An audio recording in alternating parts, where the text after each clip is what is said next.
situated.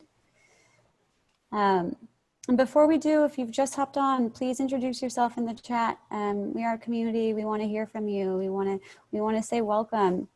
And for the first half of the session, we ask that your mic is turned off and that your camera is turned off so that we can hear from our lovely speakers. And then we will have a Q&A opportunity to ask our speakers some questions directly.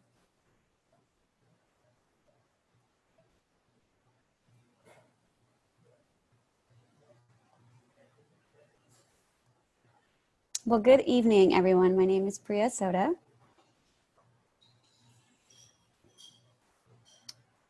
Give me one, let me make sure that I'm sharing the right screen. Okay. And we're ready to go. Good evening, everyone. My name is Priya Soda. I'm Director of Partnership Development here at Calbright College. We're really excited to have you join us at Conversations with Medical Coding Professionals. Before we begin, for those of you that just joined us, please introduce yourself in the chat. And can I ask everyone who is not one of our panelists to please mute yourself and turn off your cameras. We will have an opportunity during our Q&A for you to engage with our speakers. Please feel free to use the chat to add in questions. We will have Christina Perkins, one of our allied health instructors, monitoring our chat so we can address these questions at the end of the session. So before we begin, what are we going to talk about today? We have an exciting group of professionals here in the medical coding field who will share with you their experiences. Tonight we'll have a great discussion on hiring best practices, what's day-to-day expectations in the field. You'll hear more about benefits of your AAPC membership with some space for you to ask our speakers those burning questions that you would like to know about medical coding. So before we get there, who are our speakers? You might want to know, who are they today? You've seen their names in our emails. So I'm going to open up the floor for them to introduce themselves, where they currently work, and a little bit more about their medical coding background. And let's go in order of the slide here. So Shell Johnson, can you kick us off? Welcome, everybody. I'm Shell Johnson, and I'm in Modesto, California. So if you take California and you put a pin right in the middle where there's a big desert, that's me. I've been here with the County of Stanislaus at their health services agency for 22 years, and I've been in the medical field for 25 years. I currently oversee their billing, auditing, coding, credentialing, and compliance division for the County of Stanislaus. I've been a member of AAPC for over 10 years. As you can see, I have quite a bit of letters after my name, so kind of an alphabet soup thing. One of the things I am very proud of is that I do have fellowship status with AAPC, which I earned back in 2017. So if you guys are AAPC members, which it sounds like you guys are, that is something I really recommend you do as you develop your professionalism. I'm also, beyond just my job and a member of AAPC, I was the 2018 Modesto chapter president. I'm also the current chapter president, and I will be continuing in that role in 2021. So my poor chapter has to put up with me on a regular basis. I'm also a published author, and I'm a national speaker in regards to coding and compliance issues. And I'm on the editorial advisory board for the Coding Institute as of 2017 and current. Welcome, Shell. Thank you. Jennifer, go for it.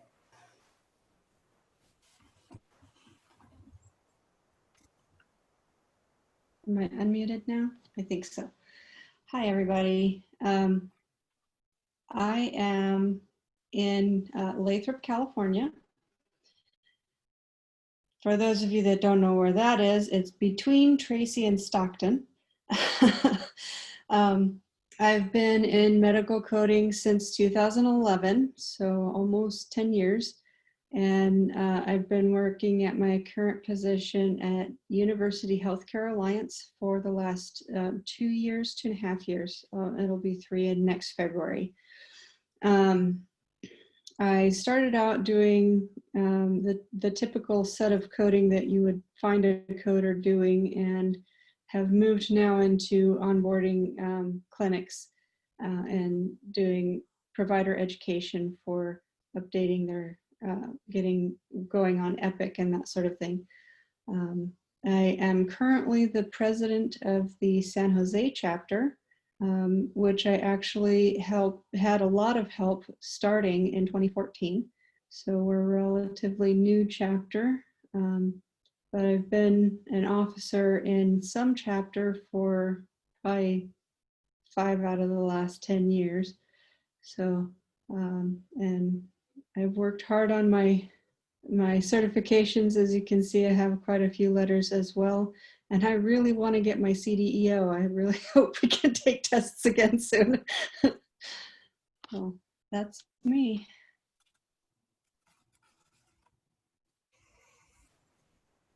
Thank you. Namrata, go for it. Hi everyone, I'm Namrata. I am in Fremont, California, which is about 45 minutes from San Francisco. And I started my coding career somewhere around 9 years ago. By education, I am a software engineer, did programming, and then, as industry crashed, moved into the finance industry, and then had again a career change when I came to USA 14 years ago. So I had an opportunity to work in different fields, and medical coding was a whole different industry that I got in. I started at the base level, from billing, from front desk, billing, insurance, coding, auditing. I've had multiple hats, did multiple roles, and now I work with University Healthcare Alliance along with Jennifer, and have been there for almost 2 years. My onboard providers, we do analysis, we do auditing, chart reviews, documentation reviews, education. So do multiple roles, multiple things. It's every day new learning and every day new challenge, and that's what drives me. So that's where I come from. I also am the vice president for the San Jose chapter. I have had a role before as a secretary too, and I will continue as a vice president for the next year. So that's who I am. Thank you. Thank you for introductions, and thank you again for being here amongst this group. So we'll dive into a few questions for a discussion, and then we'll leave room at the end for some Q&A. So let's get into the nitty-gritty. Let's get into the details. These questions are for Shell and Jennifer. Our students are currently working towards taking their CPC exam. So can you tell us a little bit more about how to prepare for the exam, and if you have any of your own tips that helped you study when you were getting ready to take it? And I'll open the floor to Shell and Jennifer. I think the best thing to do when you're getting ready for your CPC is those 3 books can be completely overwhelming, especially the ICD-10. Before, because I'm an old timer, we used to have the ICD-9, which was awesome. There's only about 7,000 codes. Now I believe we're over 80,000 codes. So when it exploded and I got my first ICD-10 book, I almost cried, thinking there's no way I'm going to learn every code in here. And I can guarantee you, you will not learn every code in there. It's just not possible. But the best thing to do is to kind of break it up and make it bite-sized. That's kind of my word of warning to all my chapter members and the people that work with me is, make sure you tab your book really well. Now, when I say well, that doesn't mean you come in and you've got so many tags sticking off the side of it, you can't even tell which tag is what. But do the main areas, things like, where the ortho section is, where the oncology section is. One of the great things that they do is they allow you to print out and bring a hard copy of the ICD-10 guidelines. So you can actually go to the CMS website and print that out and highlight it and make general notes. You can't go crazy, but general notes on it. And that's really going to help you when you're doing your ICD-10, because it's going to give you all the tools and kind of the roadmap to what you need to code. The one thing that I found crazy helpful was the practice tests. And I know they're a little bit more money to get those, but it gives you a real life experience of getting your hands on and like, what are the questions going to look like? What kind of, options, because you're going to have 4 choices each time, so you got a 25% chance of getting it right, even if you guess. But really kind of getting a feel for what it's going to feel like when you sit down for the test and how those questions are going to be worded. In a lot of cases, there was at least one question that was very similar to a question I had on one of my tests. And it made me feel so good because I stumbled over it when I was doing the practice test, but by the time I got to the real test, I knew it. And so I think that AAPC gives you some really good tools for that. One of the things that we did back in 2018 when I was first chapter president, your instructor, Sydney Carney, was also part of the board at that time. And we put together a one-day seminar that we kind of prepped you for the test.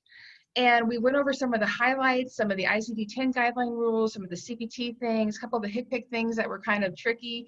We even took time to help you guys tab your books, and we would tell people, oh my gosh, you tabbed that way too much, take that back, or do this, or suggestions. And we did a ton of practice tests and then explained where we got the answers from. So if you guys have that opportunity with your chapter, I really, really suggest that. I know that Cindy provides excellent education for you guys. I worked with her in the past and she's fantastic.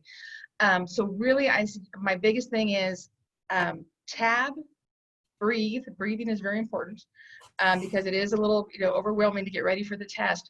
And, use the tools that AAPC gives you, because if you do those things, they show a very marked higher percentage of people passing the first time around. Because I got to tell you, I've taken 6 tests so far. There's only been one time I didn't pass the first time around. And I was a little disappointed, and it was a little bit hard to get my head on straight to go back and take it the second time. But passing it the first time is really an awesome thing. Passing it the second time is awesome too. And sometimes I even have one gal who works for me who's also on my board, and it took her 5 tries to pass the test. And you know what? She hung in there. And it's not that you don't know what you're doing. It's not that you don't know coding. It's not that this process, you're never going to get it. Some people just freak at tests.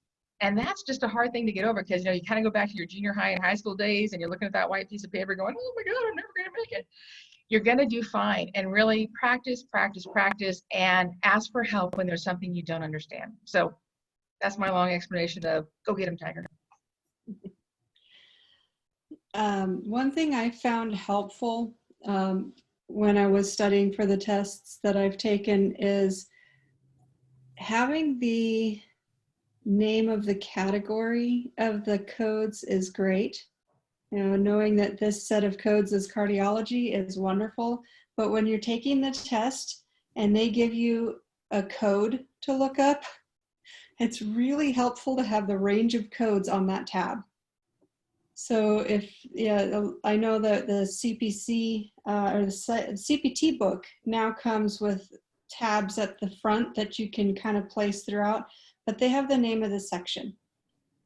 I would take a pen and just right underneath that section where it says cardiology, write 30,000 to 39.99, 9.99, whatever it is. And find out what numbers belong to that category, because when you're looking at a code, knowing that these are cardiology codes can be helpful, but it's way more helpful to know what number range you need to get to. And I have to second Shell's recommendation for the practice tests. When I was going to school, the school that I was attending actually did a practice test session wherein they took 3 of the practice tests, which each come with 50 questions, and they had us sit down, go through all 3 tests. They gave us the same amount of time as we would normally have had for the real test.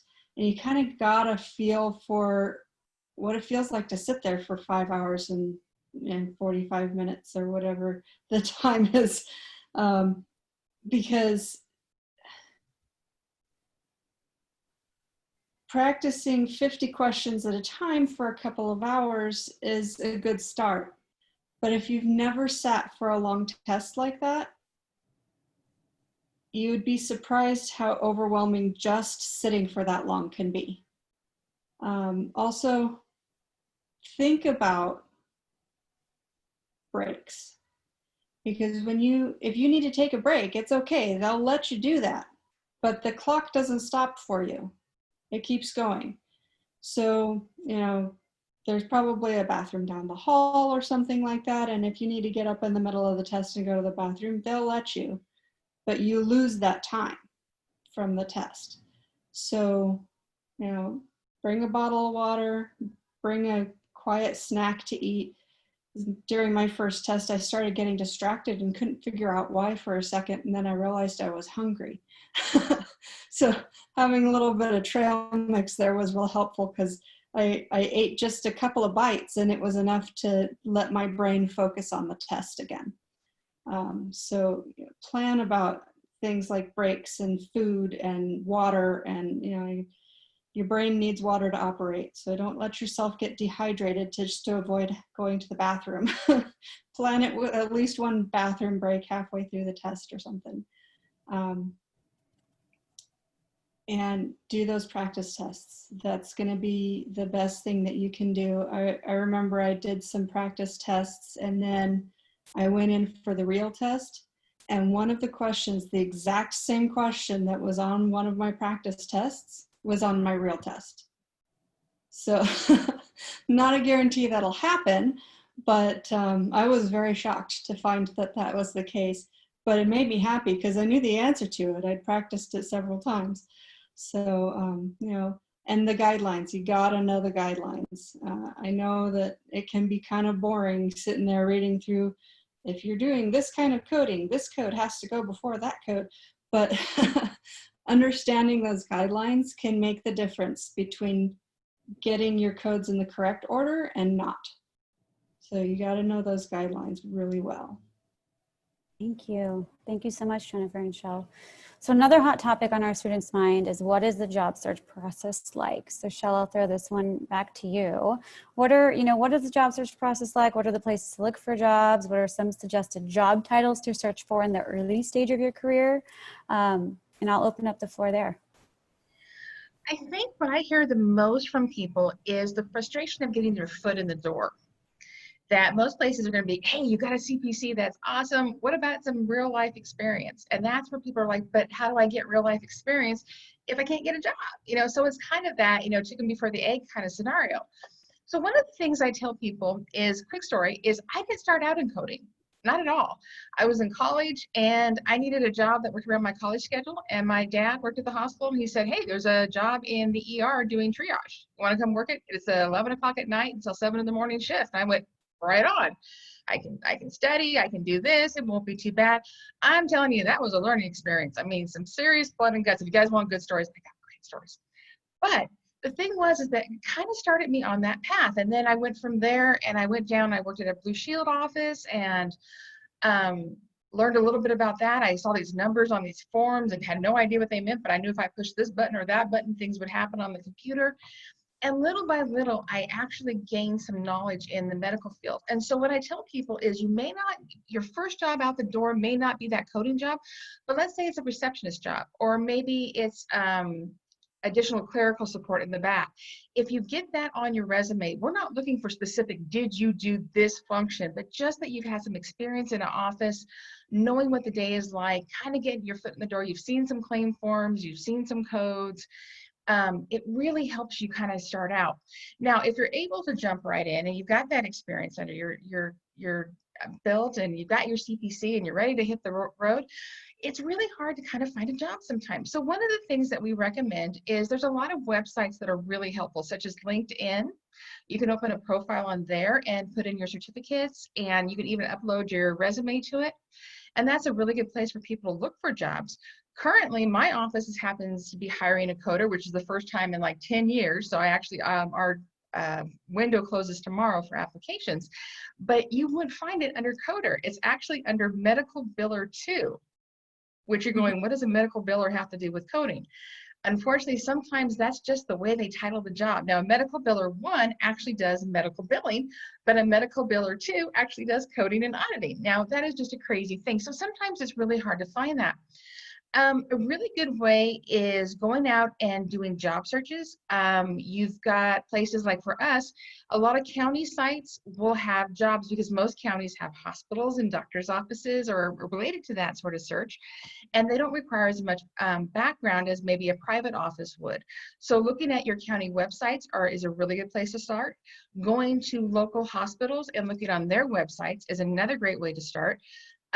Looking at any sort of insurance company, IPAs, independent practice or physician associations, is a really good place to start looking. Here locally, we have several of those, and they don't actually advertise because you can't pick up the newspaper anymore and look for a job search, which, because again, that shows my age. But searches such as that, looking for coding, looking for auditing, looking for billing positions, clerical positions, anything that says medical is a good way to get your foot in the door. One of the things that I recommend is do something that makes you stand out. Like right now, I know that I have one position available, and I know I already have over 50 resumes sitting in a queue waiting for me to pick them up Monday morning to start searching through them. So you want to do something on your resume to make you stand out. And one of the things that will catch my attention, because I do all the hiring for the county for the medical positions, is I want to see your certifications. I want to see that you got your CPC, and maybe you've even added to that and you were interested in evaluation and management. So you've got your CEMC, or like Jennifer said earlier, she's looking to get her CDO.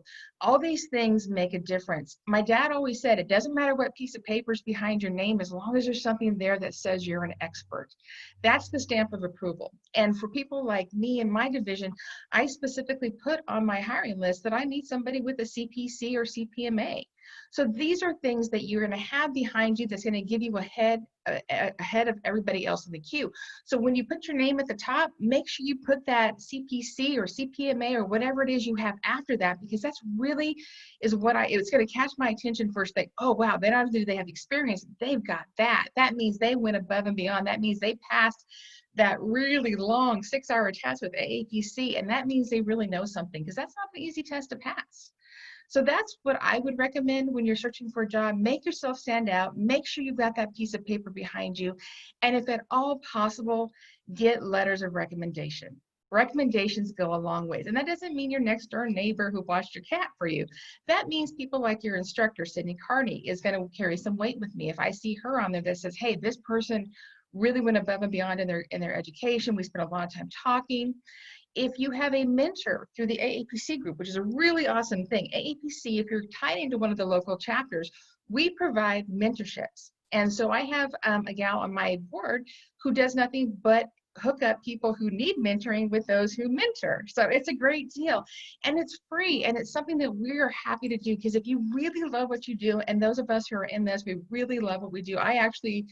It's very rare I get up in the morning and I'm not happy to go to work. But if you had a mentor that's helped you through this, getting the letter from them is going to be a huge benefit, because again, they've got certifications behind them. So them giving you the stamp of approval is even better. So you can never have too many letters of recommendation. Now, I can tell you that we can sniff out some fluff in there. So if you've got someone who doesn't really know you well, and they're just kind of fluffing it and, okay, yeah, I'll write you one, but I don't really know much about you, I'm going to catch that. I can sniff that one out pretty good. So you really want to make sure that this is somebody that you've spent time with, that you've educated with, that you've studied with, that's known you through your education process. And those letters are going to make a really big difference to me, especially when they come on letterhead. If they come on letterhead from your college, from another office, those are the things that make the difference when I'm looking through resume. Thank you. Amazing advice. So we're going to move on to so now that we have our job, now that we've landed our job, Namrata, I'll throw this one over to you. Like, what are some best practices to succeed in the role? I would start with saying that I like to say I'm a student. I'm always learning. And if you had that attitude where instead of saying, I know it all, you say, I am a student and I'm willing to learn, that's when I'm going to go take you forward, because you're going to accept that. You're going to, ask questions, that curiosity is there. You should not be ashamed of asking questions no matter what. We can't know it all. Nobody knows it all. And to be able to ask the question when you need is what is very important. Today I asked same question to 4 different people until I got my answer. I did not let my question go until it sit in my brain what I am thinking. And believe me, my colleagues and Jennifer and I work very closely, and until it fits your brain, you should not feel afraid. You should not be scared to ask questions. You should be willing to learn. I think learning and accepting and loving the challenges is very important. I remember a couple of months ago, COVID-19 happened to all of us, and here we are. We have to look at the guidelines, and we have to make recommendations to set up the system, to make the build, and how is the modifier going to work, and which insurance needs what modifier, and what place of service. And there's a lot to read, and we learned so much. I did not know anything about emergency codes, U codes. So if you're willing to learn and ask questions, I'm emphasizing again and again on the same thing, is because it's very important. Simple skills also, if you can brush on your Excel, that helps. If you love the numbers and if you like analysis, then Excel is something that you would like to brush up on your skills as well. I've done multiple roles, and from billing, insurance follow-up, coding, auditing, and at every step you grow, and having that mentor, like Shell and Jennifer said, I didn't come from a medical background. I didn't know anything about medical coding, but I do come from a family of about 16 doctors within the family, and I am so opposite. And but having that mentor, and I remember my day when I learned about the blue blood versus the red blood, which is like a deoxygenated blood, and I started crying. I said, I'm a zombie, but I'm not. So, you know, those kind, when the mentor helps you, they guide you, they are the one, my mentor, you know, took me to the path of AAPC and showed me the world of medical coding, how it works from a billing. So yeah, accepting, asking questions, Excel, I think, communication, simple grammar, how to write an email. You know, we can all speak English, but how to draft an email is also a skill in its place. That needs some brush up on. I would say sometimes we overlook simple things, but grammar, language, behavior, attitude, these are some of the skills that how well you work with the team, how acceptable you are to challenges and disagreements is how it's going to take your role forward, and you can grow into it. Thank you, Namrata. So Namrata, you did touch on this topic a little bit, and I want to throw this to Jennifer, and we'll expand on this more, so thank you. What are some skills that you find most useful to have in the field? One of the things that I have found extremely useful is research. Knowing how to go and find the answers, or at least find information that can help you make a decision. I know particularly with CMS, you know, a lot of times they have, this is how you can do it, this is how we'll accept it, this is what we'll pay when you do it this way. On other things they say, yeah, we'll pay for that. But they don't give you any of the specifics about how they want it to be coded, or, you know, what kind of documentation is required. So when they kind of leave it open-ended like that, but you feel like there's a gap, then CMS says, if we haven't specifically answered a question for how to do something, and your company says, okay, CMS hasn't told us how to do this, but as a company, we're going to create our own policy that says this is how this should be done. You know, then when CMS comes and they are auditing you and they say, we don't like this, we don't think we should have paid for it, you can say, well, yeah, but CMS, your rules said this, which wasn't very specific. So we created a policy which helped to make it specific for us. And in the lack of your instruction, we have our policy here. And so this is why we're doing it this way. And they can say, okay, well, you need to change your policy because we'd like it to be like this. But usually it's enough for them to except, that you at least have something in place to say, this is how we're doing and this is why. At the same time as it's important to know how to find information, it's also important to know when you're taking that test, you got to follow the rules, the coding rules, because I've seen a lot of times where people go in to take the test and the payer policies keep getting in the way, right?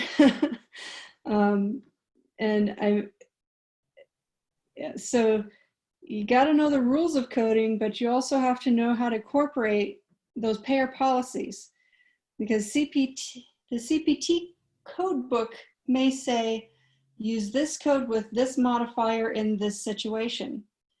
Well, Blue Shield may have a policy that says, no, we'd rather have you code it this way. Mm-hmm. So you gotta be able to find information. You gotta be able to kind of, it's like being a puzzle builder, but you gotta sometimes be able to go out and find the piece, because it's not sitting on the table in front of you. But once you find that piece, you gotta figure out where to plug it into the puzzle too, right? So, being willing to do the work, the legwork, the research, sometimes it's just a thought process. And, it's not always as fast as we want it to be. But then again, depending on which position you find yourself in, if you're doing the day-to-day coding, a lot of times in those positions, there will be an expectation of a certain number of charge sessions reviewed or something like that. So depending on the situation you have, you might find yourself where you want to focus on knowing as much as you can about the particular specialty or specialties that you're doing coding for, so that you can just go through the process of getting the coding done, because you want to get it done quickly without making mistakes as much as possible. So be open to research, but keep in mind the requirements of your position.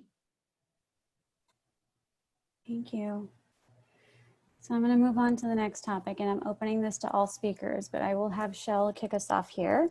So our students currently have memberships to AAPC, and we know that the three of you are all actively involved in your local chapters. So can you share more about why it's important to maintain the membership and the benefits and opportunities to take advantage of as a member? I think AAPC is a really, really good resource. For me, it allows for networking. And one of the things that I find is I probably get 20 to 30 messages a week just from people that I've met throughout the state of California and even some other states with questions going, okay, Shell, I know that you understand this and this is kind of your wheelhouse, and can you help me with this? And Shell, I got a question over here. Today, I actually reached out to Cindy Carney because I knew Cindy had a link to get the new ICD-10 codes that I needed for October. Now, I could have spent probably 20 minutes on the internet trying to locate it down, but I know she's got it and will have it to me in 2 seconds. And guess what? She had it to me in 2 seconds. So it was great. So networking is really where it helps. And one of the ways you do that is by going to the local chapter meetings. For those of us who've been on the boards this year, it's been really, really frustrating to have to go to Zoom meetings and to lose that face-to-face contact with our members, because that is a really exciting thing for us, because we get to see the new ones who've just gotten their certifications. We see how they improve. We help them and cheer them on as they get their jobs. We have a lot of ability to find out about new jobs that are coming down the pike and get that information out to you, things that you may not be able to find on the internet. So we help with job search, coming to the meetings, and even getting the monthly health magazine gives you an opportunity for free CEUs, and free CEUs are really awesome. Because of all the letters after my name, I have to get, I think it's like something like 70 CEUs before I qualify each year or whatever. And I so far have not had to pay any for any of them, because between the meetings and the magazine and all the different ways to get that information. information at fingertips, which is really awesome. They have the knowledge board, so all kinds of relevant, very current topics are there. They have the forum. So if you have a question, you go out there and you log onto the forum and you put your question out there, and it's for anybody to answer. And it's really interesting because sometimes everybody agrees and sometimes you get a mixture of answers, and it's just kind of interesting to see how the whole team comes together to try and solve something. So one person may have one piece of it, another person may have another piece, and it's really nice having that teamwork ability. Having the latest access to books. I personally buy the AAPC books. I like the way they set up their CPT books. I like the way they set up their ICD-10 books. There are other people who will say, no, this other publisher is their wheelhouse. So it gives you kind of a chance, because everybody brings their books to the meeting, right? Because hopefully you're going to have like a little quiz or something like that, or you might have a question. You can pull your book out and ask somebody that. But by doing that, you get to see what other people are doing. And it's really nice to have that networking capability, because I may not be the best there is at oncology, but I know that Susan, 2 counties over, is great at oncology. And I met her at a meeting and I happened to give her my business card and I got her business card, and now we're best buddies answering questions that we may not have the best knowledge on. So I think that is a really important part of AAPC membership. And I think just in general, like I said, that piece of paper behind you really says something about you. I know that the question, we just bypassed the question, but I did want to kind of throw back to it kind of ties into what skills do you need to have once you get the job. And one of the things that AAPC does is it gives us competency. We walk in the door saying, we know what we're talking about, and we have the piece of paper to back that up. And being able to say we are good at what we do, and not only are we good at what we do and do we have the knowledge to back it up, but we have the resources to keep learning. Every month that magazine comes out, I learn new things. Every time I go to a conference, I learn new things. Every time I go to a meeting, I learn new things. And having that ongoing education is what, for me, makes the coding and billing and credentialing and compliance world really interesting. And billing, I even see people out there with their CPBs. It is something that challenges us, because it is an ever-changing world. 5 years ago, there was no ICD-10s. 7 years prior to that, we didn't even have an MPI number. There was no such thing as an MPI number. Now everybody knows what an MPI number is. I mean, these are the kind of things that is always evolving, it's always changing. And it really gives you something to stand behind and say, I'm good because AAPC says I'm good, and I'm going to remain one of your best employees because I'm going to continue with that education. So, like I said, one of the skill sets that I think is really strong, especially when you're walking in the door, is the competency and the ability that you as yourself bring too, because it's not just what you know, but each of us have a really unique skill set. Like some people may be great public speakers and have, charisma and all that, and other people be like, oh, I'm talking to you from here. Different skill sets, different ways, but you have your own unique ability. And with that competency behind you, with that education, you can bring forth what is unique and special about you. And that's what comes to the job. And that's what I look for in a new employee. And that's what I look for as my employees go on. What are they bringing that nobody else in this group brings? What are they bringing to that team that's making that team click along? That's what I look for. And that's what I encourage in my people. So for me, competency, have your education, continue with your education, and AAPC membership gives that to you. And continuing that, trust me, once you sit for that 6-hour test, you are never going to want let that thing lapse ever again. So membership with AAPC keeps you going and keeps you accurate and competent and up to speed year after year. Thank you, Shell. So Shell, you touched on this too. You touched on the networking components. And Namratha, I'd love to hear from you in terms of your feedback on AAPC membership, networking. And then we also have a question here from the chat is it beneficial to go to a meeting before you take the exam? So going to a meeting as a student? Yes and no. Yes and no. That would be the best answer to give you is, I'm sorry, did you throw that to me? You can finish answering it and then we'll throw it to Namratha. Go for it. No, go ahead. I'm so sorry. See, that's what I get when I'm just sitting here. Okay, I'll answer it really quick and then I'll throw it to somebody else and see what their opinion is. My answer is yes and no. It is great to get networked in there because if you have concerns, if you have questions about how that test is going to go, you want some pointers, maybe you're struggling with a specific area, like maybe diabetes coding is really tough for you. It used to be a set of, I think of 15 codes, and now there's over 80 of them.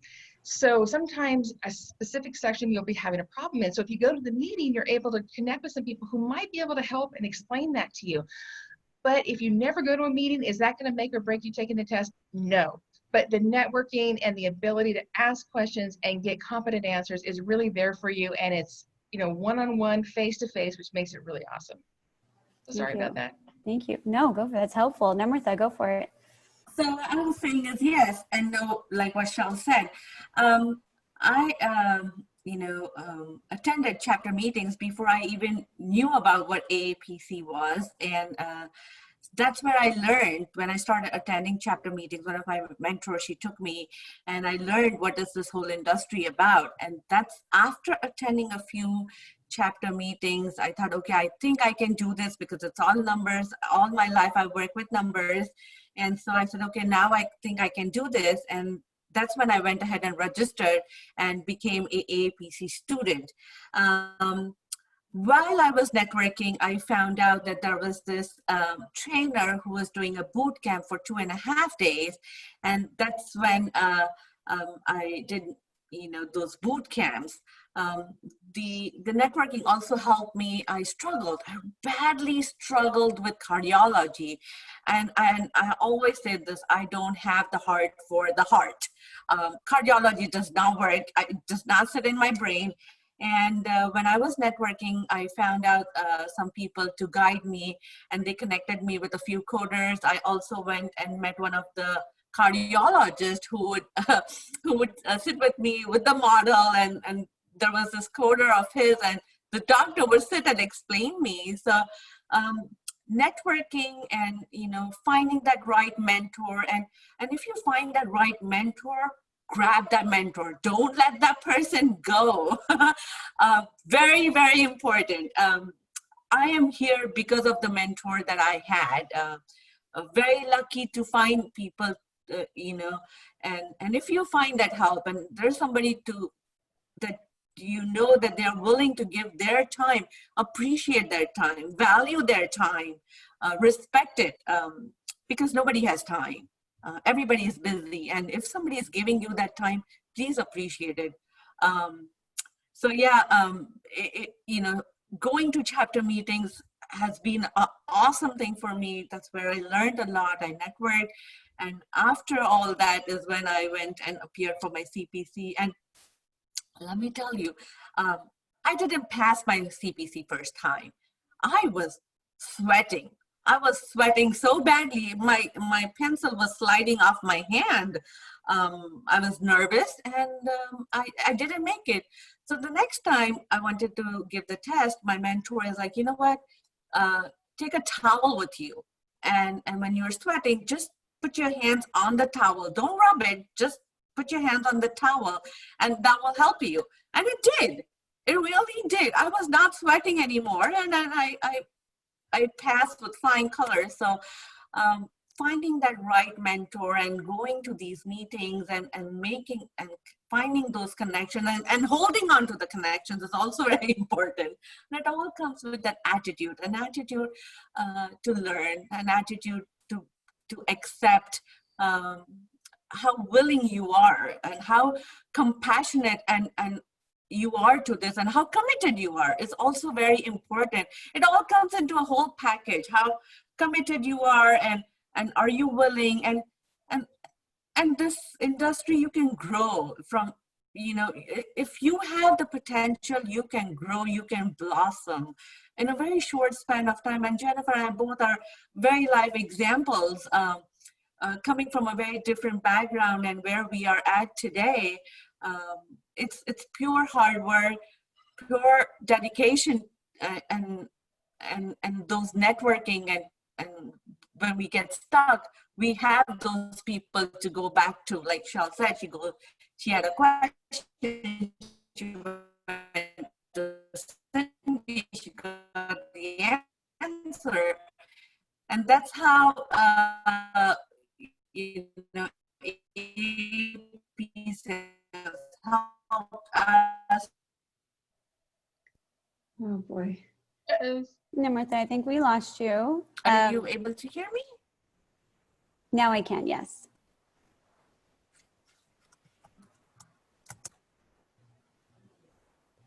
think she might be frozen.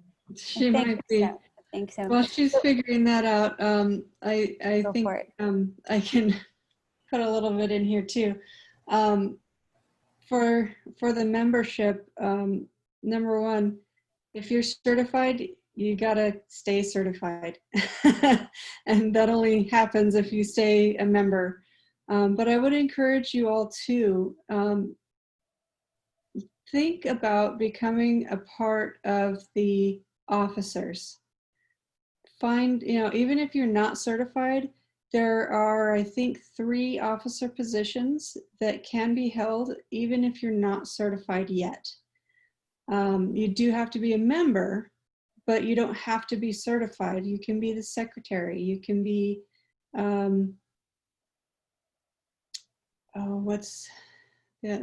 possibly the membership development officer, but there are a few positions there that you can be. And when I first joined, I was certified, but I became the secretary of the chapter. And the president of the chapter at the time looked at me and said, "I don't understand why you don't have a job yet." And she was looking out for open positions, and she found one. She handed it to me. She says, "Jennifer, I want you to post this to the chapter members. Let them know it's available. But I expect you to apply for it as well." And that was how I got my first, full-time coding position. So, it can make a world of difference to go to those meetings and, talk with the officers, offer to help out, offer to be an officer, because being involved makes you visible. Be willing to raise your hand and answer a question or ask a question during a meeting.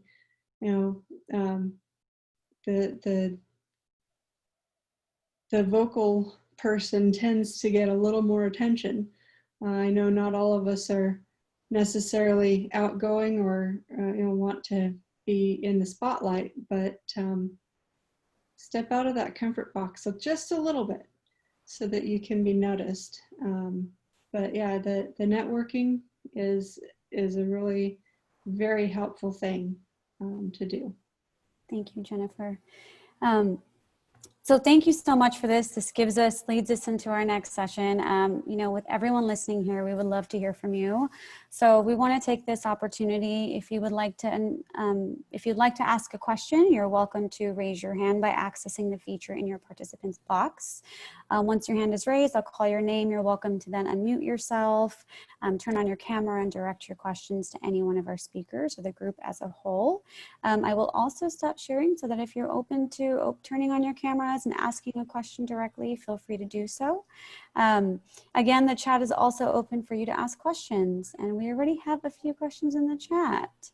I will give everyone a moment. If you do want to turn your cameras on, this is the space to do so.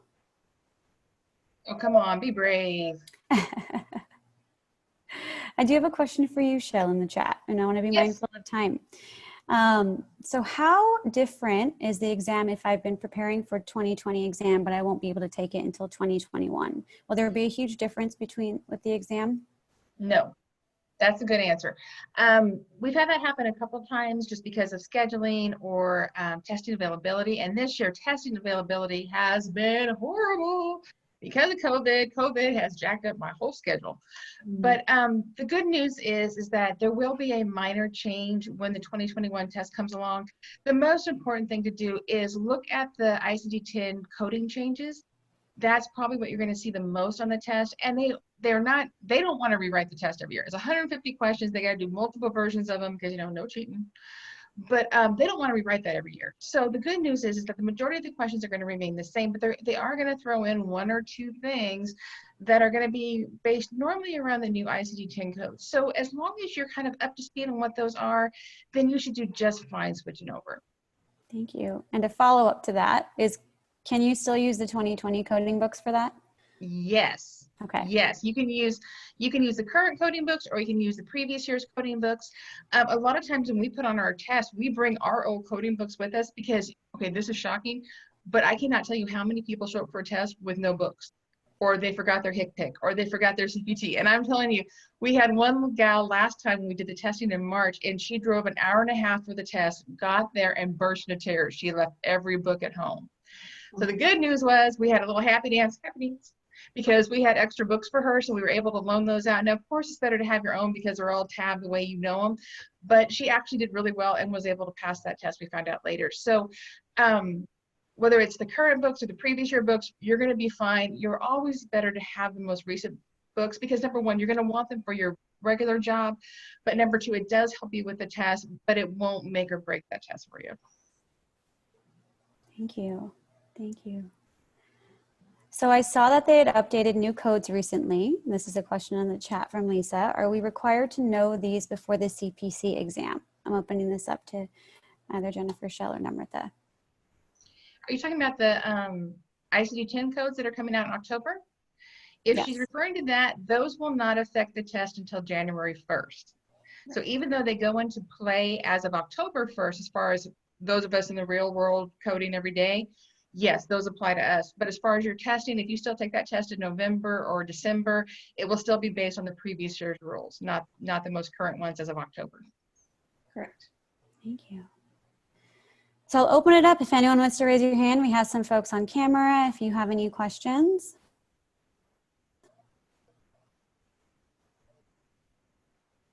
You can ask us anything but our weight. I do have a question, Jennifer, one for you. So you mentioned briefly signing up for some officer positions through the AAPC, but is there any other volunteer work that would be helpful for me, especially if I do not have medical coding experience or medical experience? I think I'll go back to one of Shell's answers from before, and that is be willing to volunteer or take a position that's not necessarily in coding. When I was first getting into coding and attending the chapter meetings and that sort of thing, I met someone who got into coding via the route of being a patient transport person. She, nothing at all to do with coding or billing, or wasn't even a front desk person. She was doing patient transport, taking patient from one part of the hospital to another. But every chance she got, she was bugging somebody in the coding department. Hey, give me a chance. I know how to do this stuff. And so I know not everyone has the same opportunities. I was lucky enough to be in a situation where I was able to essentially work for pennies for a while in a contract position. And, I got paid, I think it was like $1.25 per documentation that I read and coded. So I would get maybe 10 in a day, if that many. So I wasn't earning a lot of money, probably about enough to pay for the gas between my house and the office that I was working in at the time. But it gave me the experience that I needed to get the A off of my certification, right? So take the opportunities where they come along. If you're in a position where you can do a contract position that maybe doesn't pay a lot, but it'll give you the experience you need to get that full-time, good paying job, do it.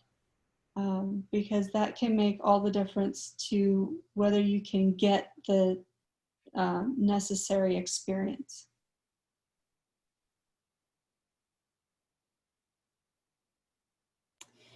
I have another question here, and I think we'll close it out with this question. So with COVID, do we have seminars throughout the year virtually? Are seminars done virtually, and can we attend even if we are not close to the exam? Oh, sure. Yeah, absolutely. The one cool thing with COVID, because there's not a lot of cool things with COVID, I'll be honest, but the one neat thing is that we have all gone to this great Zoom platform. So where our annual attendees, like per meeting, like when we're face to face, was between 50 to 60 depending upon your site. We're now maxing out our rooms at 100 to 200 people. And the really awesome thing is that people from other chapters can jump onto different classes, and you can still receive the CEU. AAPC is not really advertising it, but I've been on a lot of the calls with the board members. They do them like once a month. And if there's a class that's going on, or a seminar or a meeting that you think is really interesting or you want to be part of, then absolutely join on. And if you need CEUs, make sure you give me your member number. You'll get CEUs. For example, the Modesto chapter is having a class coming up on September 16th, and I will be teaching. And we're going to be talking about the new E&M guidelines for 2021, because that's a radical change for us, because we've been under the current guidelines since 1997. So 20-something years later, they finally got their act together and are changing it up for us, which is awesome, but it's a big change for those of us who are old timers. So we want to make sure that everybody's up to speed on that, because that takes precedence January 1st. So classes like that make a difference. We had a class last month, and we talked about how to code from an operative report, which was an awesome class. She was a speaker from back east who zoomed in and taught the class. And that thing just exploded. So it's just, and we had people signed on from Maine, we had people from Florida, from Texas. So it was just kind of interesting how the word got around and people were interested in classes. So absolutely, the more the merrier.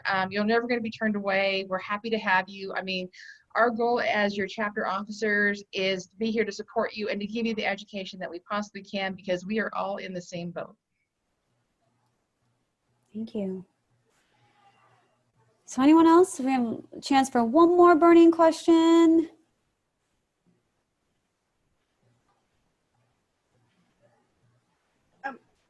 Sorry, I'll ask this. This is Christina Perkins. I just, because I think clarification too, is if they're members, student members or members of the AAPC and members of the chapter, when you do the additional trainings, the day seminars and all that training, is that included in the membership, or are there different additional charges for those meetings or trainings? I guess not the meetings per se, but trainings and meetings actually. That will depend on your chapter. Each chapter handles those things differently. We are required to provide so many meetings every year that are free of charge, and those are usually less, either 2 hours or less. However, as a bonus, the chapters can also do what they call seminars, which are normally longer than 2 hours, sometimes anywhere from 4 to 8 hours, depending on what they got going on. And with that, they can charge a fee. It's one of the ways that your chapter makes money. Whether that fee is $5 or $50 or more, it depends on what they're offering you that day. Sometimes lunch is included, sometimes it's not, sometimes there's resources. Each chapter looks at it slightly differently. The way the Modesto chapter happens to look at it, and I know Jennifer and Nimrata can respond to their chapter, but I look at it and say, we pay a lot for our education, and we pay a lot for our membership, and we got to buy new books, and I got to have the latest shoes, and all that good stuff. So asking everybody for an extra $5 or $10 for meetings is not something that we do. We try to make as much as we possibly can our trainings free of charge. Definitely our meetings, there's never a cost to those. We have done seminars, and even then we haven't charged money. And then, like I said earlier, Cindy and I and one of my other chapter members had put on a CPC training seminar, and it was an 8-hour class with personal one-on-one time and everything. I think we charged $30 for that, and that was mostly for the handouts that we gave. So it's just not in our nature to try and charge, because our goal is to provide that education free of charge. So it depends on the chapter. So Jennifer, maybe your chapter does it a little bit differently, but we just try to give back to our community as much as we can. Yeah, in our chapter, we tend to, sometimes we'll put a small fee on the meeting itself. They do allow for a fee to be applied. They don't want you to necessarily charge for the CEU, but they do allow for a small fee to be charged so that you can cover things like if you're having to rent the location that your meeting is being held at, you can kind of buffer the cost of that. If you provide food, which we've done sometimes too, we'll have a snack or order pizza or something like that. And so the small fee will usually cover the food. And we also usually try to offer the speaker that we have for the evening like a $50 gift card or something like that as a thank you for coming to speak. So I don't think we've typically charged more than about $10. And what we do also do is if it is your first time attending an AAPC meeting, we will waive the fee for your first time attending the meeting. So, but we try to keep it as low cost as possible. Just because I have to agree with Shell. We spend an awful lot of money getting to to the point of being certified in the first place. And you know, if you're paying for your membership on your own and you don't have a corporate cover for that membership fee, you know, it's a regular expense that can be hard to keep up with, especially in today's time where people are having difficulty keeping jobs and that sort of thing. And another thing to keep in mind is that the AAPC does have a, can't think of what they call it right now. It's a hardship scholarship. Thank you. You're welcome. So that if you find yourself in a situation where you're going to lose your membership because you've lost your job and you can't afford to pay for your membership that year, contact AAPC. Let them know what's going on, and you know, if there's money available in that hardship scholarship, they'll help you out. We're a force to be contended with when it comes to coding. We band together and help each other out, and you know, it doesn't matter if I'm a member of the San Jose chapter, the Modesto chapter, or a chapter out east somewhere. I have a friend that just moved back to the Midwest, and she's remained a member of my chapter because she likes my chapter better. So, you know, what can you say? Another thing you should explore is that on your AAPC sign in, you know, once you've logged into the AAPC and you look at your profile, there is a section where you can either sign up for a chapter. So if it'll automatically assign you a chapter, whichever one happens to be closest to your home address is automatically assigned when you become a member. If you want to become a member of a different chapter, you can change your chapter unless you're a chapter officer. Then you must be a member of the chapter that you're an officer for, which only makes sense. But there's another section in there too. You can subscribe to any chapter in the United States and get their announcements for meetings and tests and that sort of thing. So, you know, if you're interested in seeing what other local chapters are doing or what the chapter in Hawaii is doing, you can do that. You just have to subscribe. Jennifer, really quick question. Sorry, Priya. So you can subscribe to multiple chapters is what you're saying, correct? You can only be a member of one chapter, but you can subscribe to other chapters to get their announcements. Perfect, thank you. 3 or 4 that you can subscribe to. There's a limit? I think 3 or 4, as long as I remember. I don't remember seeing a limit, but you might be right. Well, thank you. We are at time, so I want to be mindful of that. And we really appreciate the speakers. I imagine that everyone is giving a standing ovation right now as we are virtual right now. I can just imagine everyone's doing that, and those on camera. Nice little applaud over here. And thank you for everyone who's joining us. For everyone who did join, we will be sending out a survey and an email shortly. So your feedback is greatly appreciated so we can offer more of these for you through your journey here at Calbright College. So this will not be the first, and we'll be offering more opportunities. And again, thank you to the speakers. I hope everyone has a great rest of your night. Us being in California, I hope everyone is safe. Things are happening across our state. And thank you again. Have a great night. Thank you. Thank you. Bye. Bye. Bye.